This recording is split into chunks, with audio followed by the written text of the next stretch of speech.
I never told my son about my monthly $40,000 salary. To him, I was just Ma.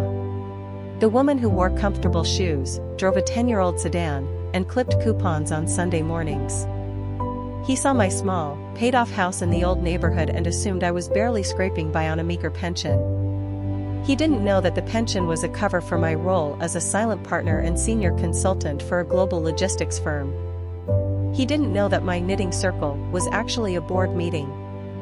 He didn't know that I had quietly paid off his student loans, his car note, and even the down payment on his new house, all through anonymous grants and lucky breaks.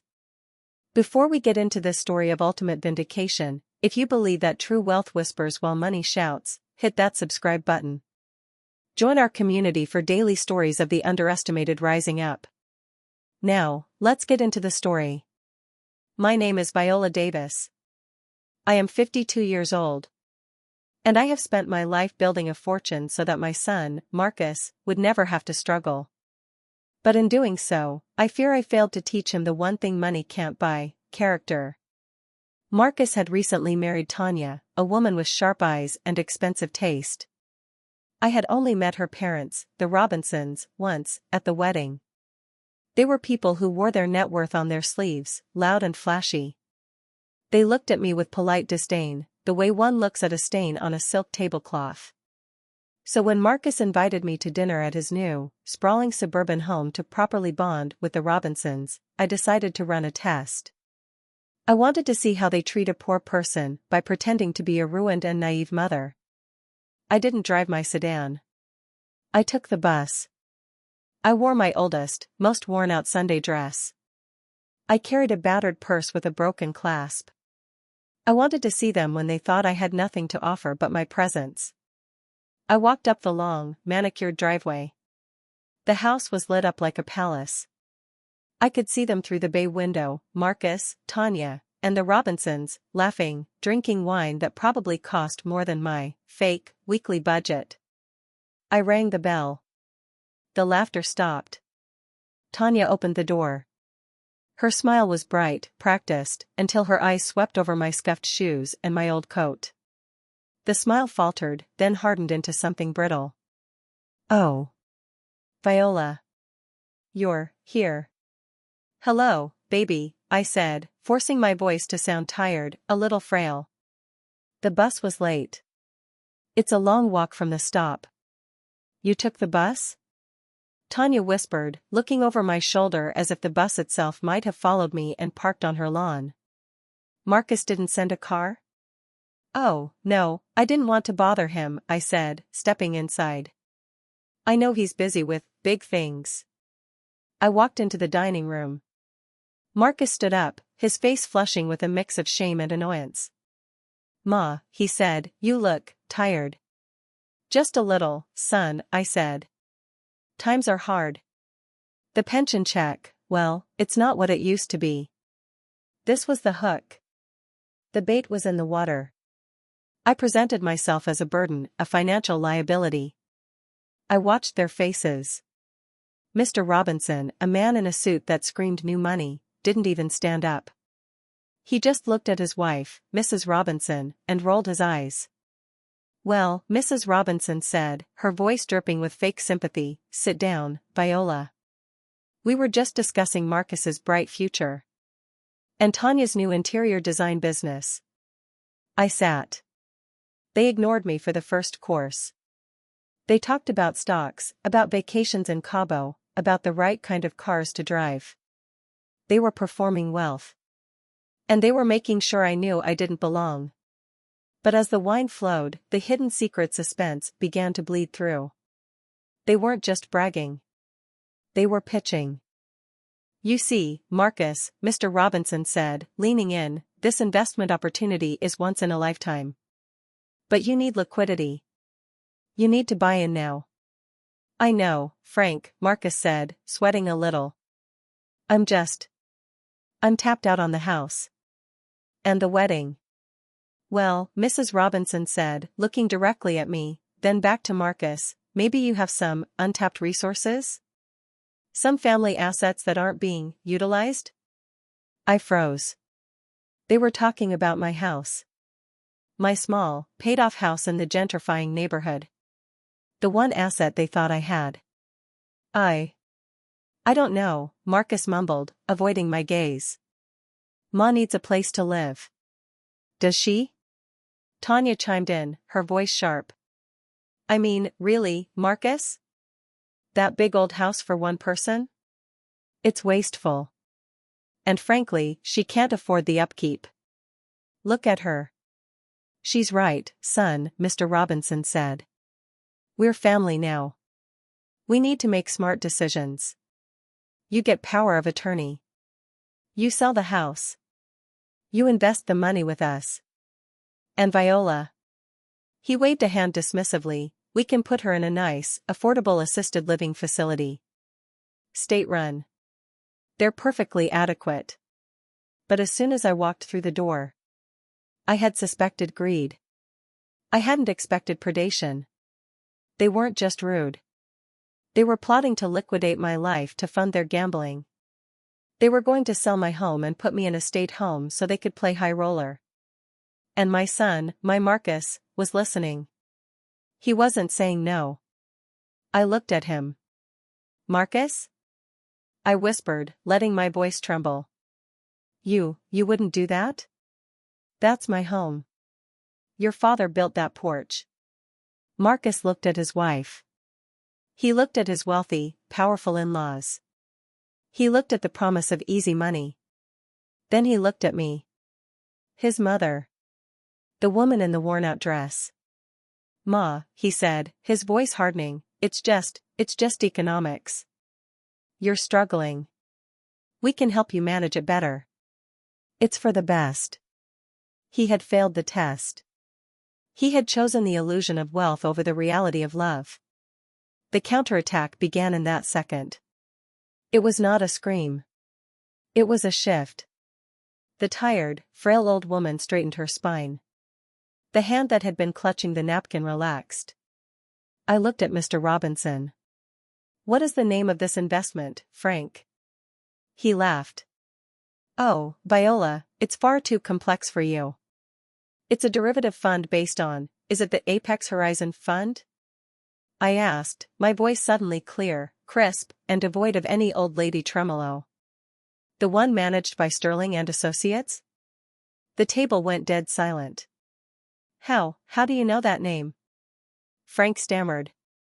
Because, I said, picking up my wine glass and swirling it like an expert, I'm the one who red flagged it for a liquidity audit 3 days ago. It's a Ponzi scheme, Frank. And if you put a dime into it, you're not just an idiot. You're broke. I took a sip of wine. And by the way, this Pinot Noir? It's corked. The silence that followed my comment about the wine was heavy, suffocating, and absolutely delicious. It hung over the dining table like a storm cloud. Frank Robinson, the man who had just proposed selling my home to fund his gambling addiction, stared at me with his mouth slightly open, a piece of expensive steak halfway to his lips. Excuse me? Tanya scoffed, her laugh nervous and high-pitched. Viola, you've had too much to drink. You don't know what you're talking about. Apex Horizon is a hedge fund. It's exclusive. It was exclusive, I corrected, setting my glass down with a precise, sharp click. Until the SEC froze their assets at 4 p.m. this afternoon. You wouldn't know that, of course, because the press release doesn't go out until tomorrow morning. But the auditors know. And since my firm, Davis Global Logistics, handles the secure transport of their physical bullion. I know. I looked at Frank. The color was draining from his face faster than water from a cracked tub. You're leveraged, Frank, I said, my voice conversational, as if discussing the weather. You bought into Apex on margin. You put up your house, your cars, and, let me guess, you were planning to use my little house to cover the interest payment due next week? To keep the wolves away for 1 more month? Ma. Marcus slammed his hand on the table. He looked furious. Not at them. At me. Stop it. This is insane. You're talking nonsense. You clip coupons. You take the bus, You don't own a firm. You're having an episode. He turned to Tanya and her parents, his face desperate. I am so sorry. She gets confused. She watches a lot of news and gets ideas. The stress of the move, the assisted living facility, it's the right choice. She needs professional help. It was a knife to the heart. My son. The boy I had protected, the man I had secretly made successful, was looking at me like I was a senile embarrassment. He was so desperate to belong to this rich family that he was willing to gaslight his own mother to keep the illusion alive. I am not confused, Marcus, I said, my voice dropping an octave, vibrating with the authority I used to close multi-million-dollar shipping contracts. And I am not senile. I take the bus because I like to see the city I own. I live simply because I know the value of $1. Something you, evidently, never learned. Mrs. Robinson stood up, her diamonds flashing, her face a mask of indignation. Get out, she hissed. Get out of my daughter's house. You are a rude, delusional old woman. Marcus, escort her out. Now. No, I said. I didn't move. I didn't blink. I don't think I will. I reached into my battered purse. They probably thought I was reaching for a tissue, or maybe a bus pass. I pulled out a sleek, black satellite phone. It was the kind used by military contractors and international CEOs. I placed it on the table. You see, I continued, when I saw the Robinsons at the wedding, I recognized the smell. It's the smell of desperation. Of new money trying to outrun old debts. So, before I came here tonight, I made a call. Not to the bus station. But to my head of legal. Frank Robinson was sweating now. Profusely. He knew what that phone meant. He knew that poor women didn't carry satellite tech. Who are you? He whispered. I told you, I said. I'm Viola. But to the bank that holds the mortgage on this house. I gestured to the walls around us, and the bank that holds the lien on your car, Frank, and the private equity firm that holds the debt you're trying to hide. I am known as the majority shareholder. I tapped the phone. Jenkins? Are you listening? A crisp, British voice echoed from the speakerphone, clear as a bell. Yes, Mrs. Davis. I have the file open. Excellent, I said. Marcus, listen closely. This is the hidden secret you were too busy trying to impress these people to see. Jenkins, what is the current status of the Robinson estate? It is technically insolvent, ma'am, Jenkins replied. Mr. and Mrs. Robinson have liquidated all liquid assets. They have 3 pending lawsuits for non-payment from contractors. And their primary residence, the one you are currently sitting in, which they claim to have gifted to your son and his wife as a wedding present, is actually a rental. The lease expires in 3 days. They haven't paid rent in 4 months. Marcus froze. He looked at Tanya. A rental? You said they bought it for us. You said the deed was in the mail. Tanya looked down, her face flushing a deep, guilty crimson. It was a surprise, Marcus. We were going to buy it. Once the Apex investment paid off. It was never going to pay off. I snapped, my voice cracking like a whip. It's a scam, Tanya. And your parents knew it.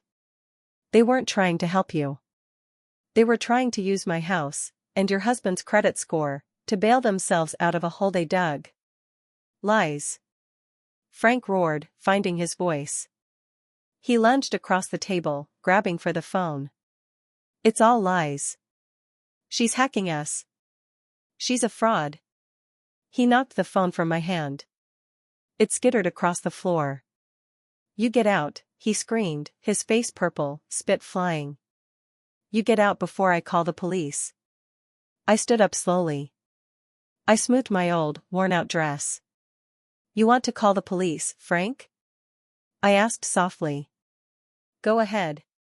But I think you should know, they're already on their way. What? Not for me, I said.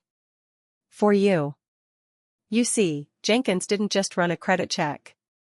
He ran a background check. The investment capital you raised from your friends at the club? The money you've been funneling into Apex? You didn't invest it. You spent it. That's embezzlement, Frank. And fraud. And since you used the U.S. mail to send the contracts, it's federal. Sirens. Faint at first, then louder. Rising over the suburban silence. Frank ran to the window. Blue and red lights were washing over the manicured lawn. No, he whispered. No, no, no. Marcus looked at me. He looked at the flashing lights. He looked at his wife, who was now sobbing into her hands. His world, the illusion of the perfect life he had married into, was shattering in real time. And the woman holding the hammer was the mother he was ashamed of. Ma. He whispered, his voice trembling. You did this? I didn't do anything, son, I said, picking up my purse. I just turned on the lights. You were the one standing in the dark. The front door burst open. Not police. Not yet. It was two men in suits. Private security. My security. Mrs. Davis, the lead agent said, stepping into the dining room. Your car is waiting. The situation is volatile. We recommend extraction. I looked at Marcus. He was paralyzed. He was standing between his wife, who was a liar, and his in-laws, who were criminals. And he was looking at me, the woman with the meager pension, who had just summoned a paramilitary extraction team to a dinner party. You have a choice, Marcus, I said, walking toward the door. You can stay here, in this rental house, with the people who tried to sell your mother into a state home to save their own skins. You can wait for the police to arrest them, and you can explain to the FBI why your name is on the co-signed loans for their fraud. I paused at the threshold. Or, I said, you can walk out that door with me. Right now. You can leave the lies. You can leave the greed. And you can come home. Tanya grabbed his arm. Marcus. You can't leave me. They're my parents. We have to help them. Frank was shouting at the security guards, who were ignoring him. Mrs. Robinson was stuffing silverware into her purse. Old habits die hard. Marcus looked at Tanya's desperate, grasping hand. He looked at Frank's sweating, guilty face. Then he looked at me. Standing tall. Powerful. The mother he had never truly known, because he had never bothered to look. Marcus. Tanya shrieked. She's the enemy. She ruined us. Marcus pulled his arm away from Tanya. No, he said, his voice quiet but firm. She didn't ruin us, Tanya.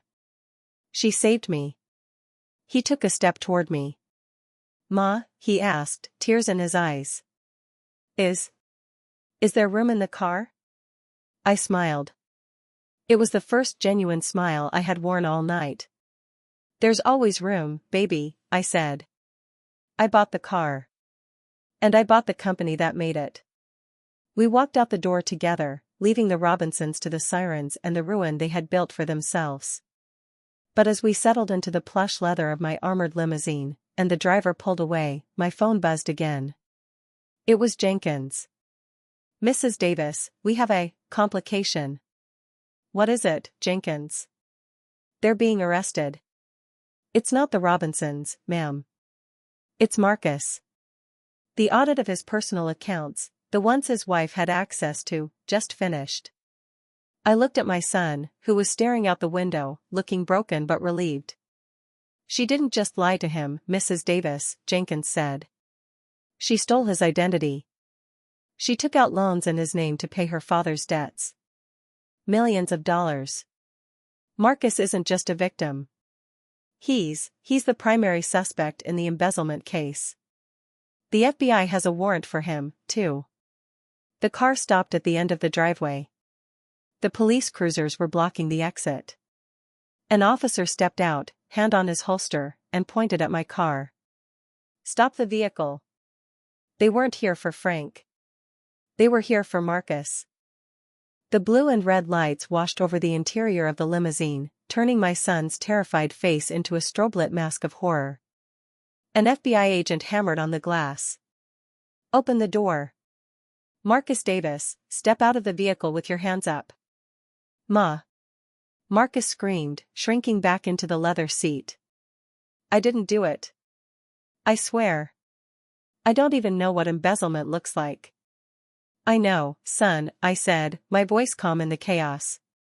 "But they don't. Not yet." I pressed the intercom button. "Jenkins? Are you still there?" "Standing by, Mrs. Davis." "I have the packet ready." "Execute protocol clean slate. Transfer the encrypted files directly to the lead agent's field tablet. Authorization code, Viola 10. Transmitting now." I unlocked the door. The agents ripped it open, dragging Marcus out onto the asphalt. He was sobbing, a grown man reduced to a terrified child. They slammed him against the hood of the car, cuffs clicking tight. "Marcus Davis, you are under arrest for bank fraud, identity theft, and conspiracy to commit wire fraud." I stepped out of the car. I did not put my hands up. I adjusted my coat. I walked around the vehicle to the lead agent, a stern-faced woman who was reading Marcus his rights. "Agent," I said. My voice was not loud, but it cut through the sirens. She spun around, hand on her weapon. "Ma'am, step back. This is a federal operation." "I am aware," I said. "I am the one who tipped you off about the Robinson estate. And I am the one who just sent a file to your tablet that proves my son is not a criminal. He is a patsy." The agent blinked. Her tablet pinged. She looked down. Her eyes widened. She scrolled. And scrolled. What is this?"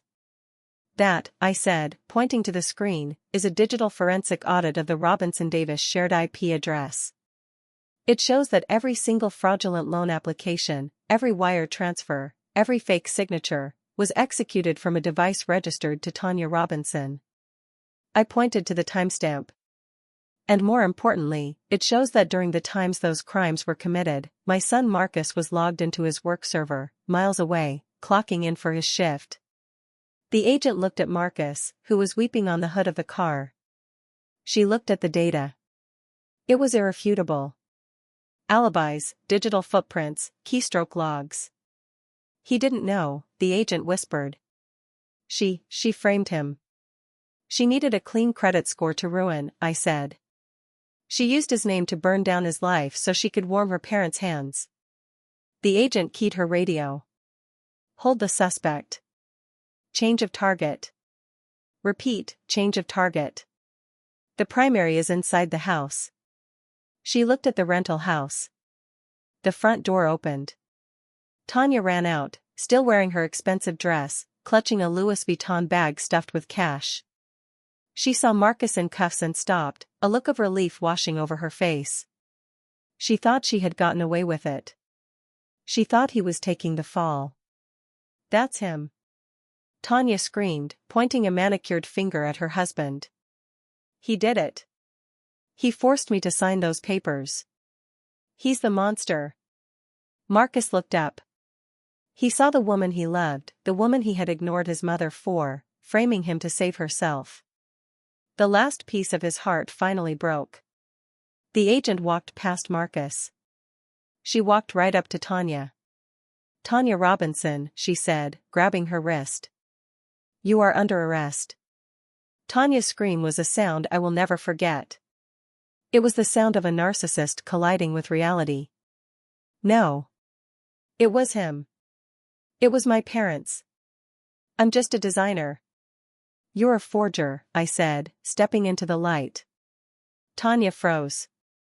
She looked at me. The poor mother-in-law. "You." She hissed. "You did this." "I just balanced the books, Tanya," I said. "You spent my son's credit. You spent his trust. Now, you're going to spend his time." They dragged her away, kicking and screaming, into the back of a cruiser. The Robinsons were already in another car, their faces pressed against the glass, watching their getaway driver daughter fail. The agent uncuffed Marcus. He slid off the hood of the car, his legs giving out. I caught him. He buried his face in my neck, sobbing. I'm sorry, Ma. I'm so sorry. I lost everything. The house, my credit, my name, it's all gone. Shoo, I said, holding him up. Money comes and goes, baby. Character is what you keep. I looked at the agent. Is he free to go? For now, she said. But he's going to have a lot of debt. The loans were in his name. Even if it was fraud, untangling this, it's going to take years. He's bankrupt. I looked at my son. He was broken. He was destitute. He had nothing but the clothes on his back and the mother he had tried to hide. This was the resolution. I didn't write a check. I didn't pay off the loans right there. Get in the car, Marcus, I said. 6 months later. The warehouse was hot. The smell of diesel and packing tape hung in the air. Davis, the foreman yelled. Line 4 is backed up. Move it. Yes, sir. Marcus yelled back. He wiped sweat from his forehead, grabbed a heavy box, and jogged to the conveyor belt. He was wearing work boots and a blue uniform. He looked tired. He looked thinner. And he looked happy. I watched him from the catwalk above, unseen. I hadn't paid off his debt. I hadn't bought him a new house. I hadn't restored his lifestyle. I had bought the logistics company. And I had given him a job. At the bottom. He was working shifts. He was paying off his own legal fees. He was living in my guest room, eating my pot roast, and taking the bus to work. My legacy was not a check. It was a man. I was rebuilding my son. Not with money, but with work. With the truth. He had learned the value of $1 because, for the first time in his life, he was actually earning one. I walked down the stairs. The foreman saw me and straightened up. Ms. Davis. Everything is running smooth. Good, I said. How is the new guy doing? The foreman looked at Marcus. He works hard. Doesn't complain. He's honest. That, I smiled, is good to hear. I walked over to Marcus. He saw me and wiped his hands on his pants. Hey, Ma, he smiled. A real smile. Not the stressed, fake smile of the man trying to impress the Robinsons. Lunch break, I said. I brought sandwiches. We sat on a stack of pallets. He ate the sandwich like it was a 5-star meal. Tanya's trial starts next week, he said quietly. I know. Are you ready to testify? Yeah, he said. I'm ready to tell the truth. He looked around the warehouse. Ma. I know you have money. I know you could have just fixed it. Why didn't you? I looked at him. I looked at the calluses on his hands. I looked at the peace in his eyes. Because, Marcus, I said. If I had just paid for it, you would have learned that money solves problems. But I needed you to learn that you solve problems. I didn't want to buy you a life. I wanted you to build one. He nodded slowly. Thanks, Ma. You're welcome, I said. Now eat up.